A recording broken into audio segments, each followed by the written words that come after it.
Rulon, good morning. How you doing? I'm doing very well. It's good to be with you this morning.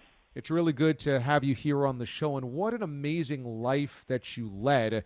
It is obviously talked about so often because of that win over Karelin and what that did in terms of shaking up Olympic history going into that match.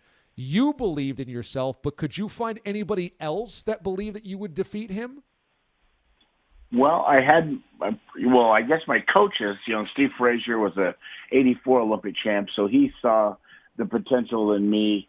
And after all said and done, my family, it was funny because my family's like, "Oh, we knew you were going to win." I'm like, "What are you guys talking about?" They're like, "We could see the aura around you," and I'm like, "What?" They're like, "Yeah, you could just see it." And I said, No, that wasn't confidence. That was stupidity or stubbornness. So, I didn't have the foresight to see what was coming ahead of me because it was so funny, just the road to get to where I was at. And then, I had to beat an Olympic silver medalist, Matt Kafari, who had won the silver medal and lost to the Russian in the '96 Olympics. And, from '96, when I first started wrestling Greco, I made my first national team as in '97, and I ended up taking fifth at the World Championships. And so I hadn't been on the national team and number one ranked until 2000, and I made the team. I was feeling good about myself, and I got all the way to the finals of this tournament in Russia a month before the Olympics, and the number two Russian pinned me in 13 seconds to kind of put me back in my place. And that was probably the best thing to happen to me because no longer was the mystique of being an Olympian out there. I got pinned in 13 seconds, so there's no guarantee you're going to do anything at the Olympics. So it actually helped me refocus and was probably one of the best losses I ever had in my career. You had wrestled Karelin before and lost. What was different that day when you finally did it and defeated him in the Olympics? The difference maker, I think, was because a lot of times, going into these matches, and you have to think of the Russian. His name is Alexander Karelin. He was 13 years undefeated, going for his fourth gold medal.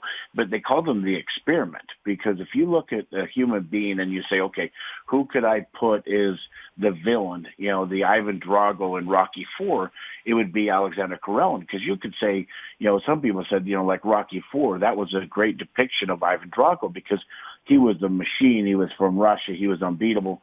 And he would walk up and shake your hand, and his other hand would come on top of yours. And your arm, until halfway up your forearm would disappear because he was just that menacing, that big, and that strong. And so I think everybody to that point had been kind of intimidated from him. And, I grew up on a farm in Wyoming, the youngest of 9 children. My brothers and sisters kind of beating me up every day, all the way to, going with my learning disability. I was never supposed to go to college. I just was never supposed to do anything in wrestling. And so, just the belief of just overcoming any obstacle that was put in front of me on a daily basis is kind of the way I worked, to get to where I wanted to be. And that was to be the best that I could be, not the best in the world. That wasn't ever my goal. My goal was just to, go out there and compete and say, Rulon, if you give 100%, look at what you could accomplish. And that's what drove me. And most people, I think, before Karelin, they had thought the match was over because they had, I think, considered themselves being lucky to win a silver medal. In '97, he threw me on my head. It was called the reverse body lift. And it was a move that he did that nobody else could do in the world. And when he threw me in the reverse lift, he actually broke my neck in 2 places. That's just the intimidating factor that he had. Rulon Gardner joins us this morning on the show. He's the subject of a documentary for the Olympic Channel called Rulon. And it's kind of amazing. I mentioned this earlier. Your life is almost Paul Bunyan-esque. It's like, where does the myth begin and reality start, or the myth end of the reality start? Because you have so many incidents over the course of your life that you say, well, how could anybody survive that? How could that happen to the same person? When you were young, is it true you got shot by a bow and arrow during show and tell in class? Well, I didn't get shot. I actually was another self-inflicted injury. I was taking an arrow that I had been given, I had 2 of them, and I dropped the practice arrow, and I bent over with the broadhead, and I stabbed myself with the arrow and had to go to the hospital that was right across the street from the school. Of course, it was within good proximity because I was in the hospital all the time, being pretty accident prone as a young boy. And I ended up going to the hospital and taking the arrow out of my abdomen. Unbelievable. And then you win gold in 2000. You are an American hero. You're a national treasure. You're a celebrity. And you end up getting into the snowmobile accident. You are out in the wilderness. You get separated from your group.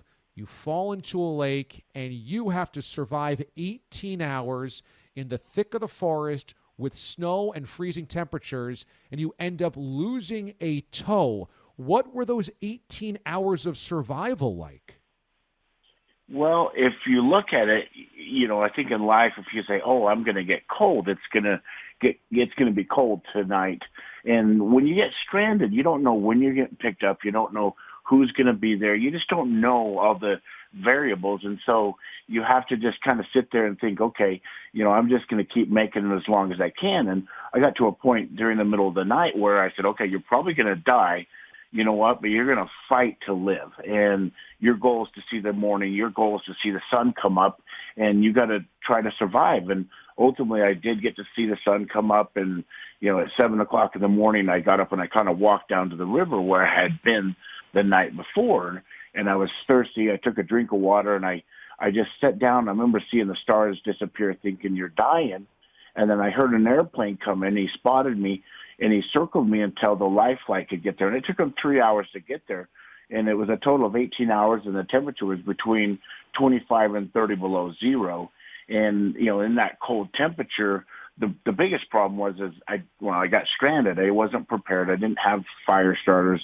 I couldn't make, an igloo or a lean-to or any of the things you would. It was just so cold. The snow was nothing but pure powder. And so I'd spent all night out there. And then, they finally came in, they picked me up, and they took me to the hospital. And, on the way to the hospital, my core temperature was measured at 80 degrees.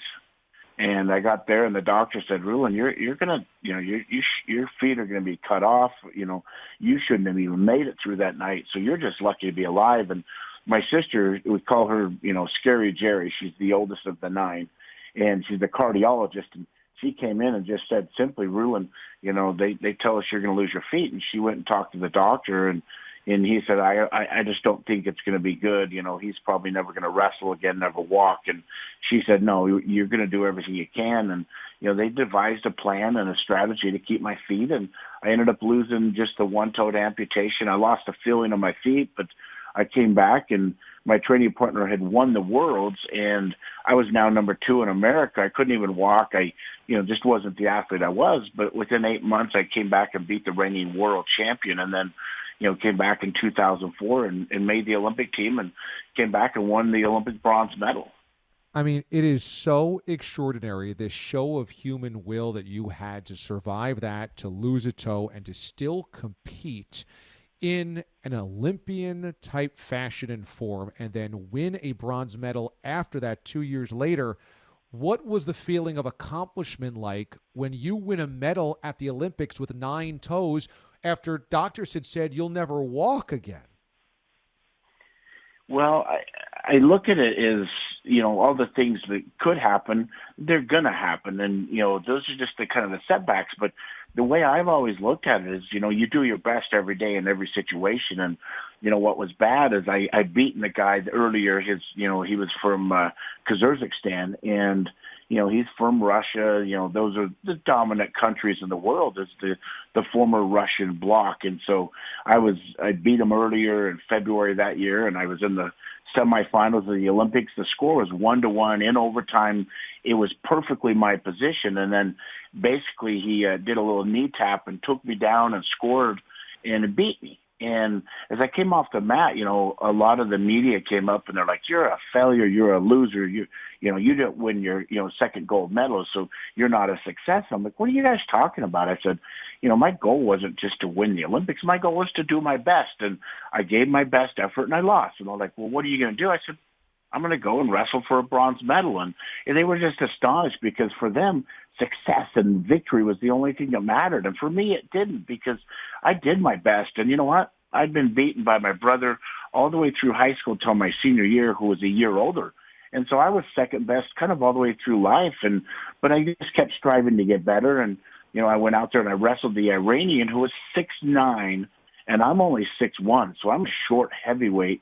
And, I didn't have all the technique. I didn't have all the ability, but I was tenacious. And that was the one thing that helped me get me through is, I went out there and won the Olympic bronze medal. I retired. I left my shoes on the mat, and I was nothing but gracious to everybody because, I was given a chance to compete in the oldest sport in the world, Greco-Roman, and it's a European sport. And being an American, they don't want you to win. They want to take it as be a Russia or a Greek or a, Cuban. These are the dominant countries in wrestling, and it's just unheard of that American would go out there and think that you could win at that level. But that's just the way I'd always lived, is just overcoming and proving people wrong. Rulon Gardner joining us this morning on the show. This amazing story of his life is caught in documentary Rulon, which is going to air for the Olympic Channel. So a couple of years after that, you're involved in an airplane crash, and you end up crashing into a lake, and you and the people on this airplane have to swim to shore in 44-degree water, over an hour to swim to shore, and then you have to survive on shore without shelter to be rescued yet again. When this happens, are you at all thinking to yourself, how could this happen to me again? What is going on in my life that I keep having to survive these crazy things? It actually did. I hit the water, and we were going about 150 miles an hour. It's called Lake Powell. It's in northern Arizona, southern Utah. And we took off. We were looking at a guy's houseboat, and I was getting my private pilot's license at the time. And he took off and said, "Care if we get closer to the water?" And I said, "Sure, that's fine." And he started to descend, and I flew the whole way there, and he was flying back. And so he's pilot in command. And when somebody else is the pilot, you do not touch the stick. And so I let him do his thing. And then right before we hit, his brother said, "Hey, watch it," as we hit the water, and the plane skipped once, and then we went nosedived into the water, and luckily it didn't, flip us or turn or, break up. So we hit the water and we stopped, and I'm sitting there, and the first thing I could think of is, are you freaking kidding me?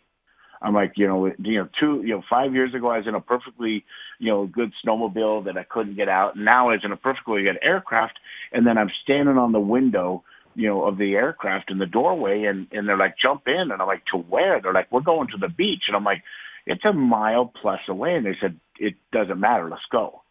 So I jumped in the water, and I had my winter coat, and, I'm sitting there and I'm drowning. And I said, "You guys got to come help me." And the pilot swam to me, and I grabbed him and I put him under the water.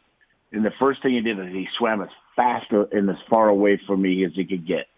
He said, "Get on your back, we're leaving." And those two just left. And I'm like, hello, 2 minutes ago I'm in a perfectly good aircraft, now I'm dying. And, I had nothing to do with my decision. It was him, but mistakes were made, and I was dealing with the ramifications. And I got on my back, and I just started swimming. And it took me a lot longer than they did, but as I went and I found them, and the two of them were hurting. The one brother, the pilot, was, he had frostbite. He had a little bit of hypothermia. And, I got him up and I said, "Hey, we gotta create some heat." And I went and kind of made a little windbreak because we were going to sleep on the beach, hoping that a boat would come in. But it was February, and, that temperature, it was actually freezing that afternoon. And it gone down to about 20 degrees that night up on the lake. And so luckily all three of us survived the night, and, a boat found us in the morning, and, it was pretty amazing. The brother said, "You've done this before, you've been through it, can we make it?" And I said, "Of course. If I made it through that swim, I'm not going to die now." And, in the night, the pilot started talking. He's like, "I'm so sorry." And, I thought you were a ghost coming to save us. I'm like, if I'm a ghost, I'm coming to kill you for leaving me in the middle of that lake. And so it was kind of upsetting because it pissed me off. But what do? Life throws adversity. What do? You deal with it, and you move forward. It is one of the most extraordinary lives ever lived in terms of endurance and resilience and belief and willpower. Rulon Gardner, who won gold in 2000 at the Sydney Olympics and has been through just about everything. It is a documentary on his life named Rulon. It's on the Olympic Channel, and he's also opening his own wrestling club in Utah. And for wrestling qualifiers, you are obviously very intent on that as we have the Olympics coming up. So out of all of this, life is good, and we can watch the story of your life on the Olympic channel. That should be really fascinating. How is everything with you? Yeah, everything is good. There's been some decisions. A few years ago, I got involved with a real estate property deal, and it went sideways. And the lady ended up serving prison time, and it cost me a lot of things. And so I've kind of had to rebuild myself numerous times. And I've been a head wrestling coach at a high school here in Utah, and I actually resigned from that because a lot of the kids, they don't want to work with you because you're not their coach. And I want to promote wrestling across the world and show that, a few years ago they tried to cut wrestling from the Olympics. And, you have the Cubans and the Russians and the Iranians. And, I've been to, Afghanistan and Russia. And wrestling is one of the most diverse sports in the world. And so we have the ability to be all over the world. And, you don't speak their language. You don't speak any of you can't communicate except for wrestling. And that's one of the coolest things I've been able to do. And I get to share that passion with high school kids all the way down to elementary. And, this next week we're going to be doing a bunch of little youth clinics and just promoting youth sports and people being engaged. And, we're trying to keep these younger generations motivated to be wrestlers and work hard because, it's such a gift to be able to be an athlete and, to represent your country like I did at the Olympics. What a message you send to young people. What a message you send to everybody to just keep putting one foot in front of the other and just do your best every single day, survive, advance, move on, and tackle whatever comes at you. It is an amazing story. Again, the documentary is named Rulon. It's on the Olympic channel, and keep an eye on him on social media as well for new projects. This has been such a pleasure to have you on the show. Thanks so much for sharing your story with us. It's just an amazing one to share. I really appreciate it today. Oh, well, it's a pleasure. And, yeah, just, RulonGardner.com and then just my Facebook or Instagram and look me up and, watch it. It's a hardship. People said, man, it's so refreshing because you're honest and, you show your shortcomings. And you know what? I haven't lived a perfect life, but, as long as we keep getting up, that's all we can ask for. No doubt about it. It's a great message. Thanks so much for doing it on the show today. I appreciate it. You're very welcome. You have a great day, and thanks, everybody, and good luck, and let's get through this whole COVID nightmare. No doubt. Rulon Gardner joining us this morning on the show.